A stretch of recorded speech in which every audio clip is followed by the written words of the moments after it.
தற்போது பரவலாக கனமழையானது பல்வேறு பகுதிகளில் பெய்து வருகிறது. புயல் எப்போது கரையை கடக்கும்? இது பற்றிய விவரம் சார். இலங்கையை ஒட்டிய தென்மேற்கு வங்கக்கடலில் உருவான அந்த காற்றழுத்த தாழ்வு பகுதி டிட்வா புயலாக மாறி இலங்கையில் பெரும் வெள்ளத்தையும் நிலச்சரிவையும் பெரும் பாதிப்பையும் ஏற்படுத்தியது. அதனைத் தொடர்ந்து தமிழக கடற்கரைக்கு முதலில் டெல்டா கடலோர பகுதிகளை அடையும் போது வறண்ட காற்று மற்றும் காற்று முறிவினால் பாதிக்கப்பட்டு மழை மேகங்களை உருவாக்க முடியாமல் சிரமப்பட்டது. அதனைத் தொடர்ந்து சென்னை நோக்கி நகரும் போது நமக்கு அந்த மேற்கத்திய தாழ்வு நிலையிலிருந்து ஈரப்பதத்தை எடுத்து புதிய மலைமேகங்களை உருவாக்கி கடந்த 24 மணி நேரத்தில் சென்னை, திருவள்ளூர் மாவட்டங்களில் அநேக இடங்கள்ல கனமழை முதல் மிக கனமழையும், ஒரு சில இடங்கள்ல அதீத கனமழையும் கொடுத்திருக்கு.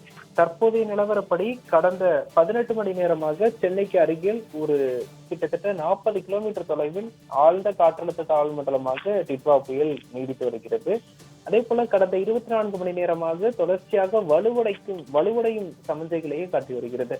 இதன் காரணமாக இன்றும் அடுத்த சில மணி நேரங்கள் சென்னைக்கு அருகிலேயே நீடித்து இன்று நள்ளிரவு நேரத்துல நமக்கு குறிப்பா எண்ணூர் மற்றும் மாமல்லபுரத்திற்கு இடையே சென்னைக்கு தெற்கே கரையை கடக்கும் அப்படின்னு எதிர்பார்க்கலாம். கரையை கடக்கும் போது காற்றழுத்த தாழ்வு மண்டலமாக கரையை கடப்பதற்கான வாய்ப்புகள் இருக்கு. இதன் காரணமா அடுத்த 24 மணி நேரத்திற்கு சென்னை, திருவள்ளூர், காஞ்சிபுரம், செங்கல்பட்டு மற்றும் அதனை ஒட்டியிருக்கக்கூடிய ராணிப்பேட்டை மாவட்டங்கள்ல பரவலான மழைப்பொழிவுக்கான வாய்ப்புகள் இருக்கு. கனமழை முதல் மிக கனமழை வரைக்கும் பதிவாகும்.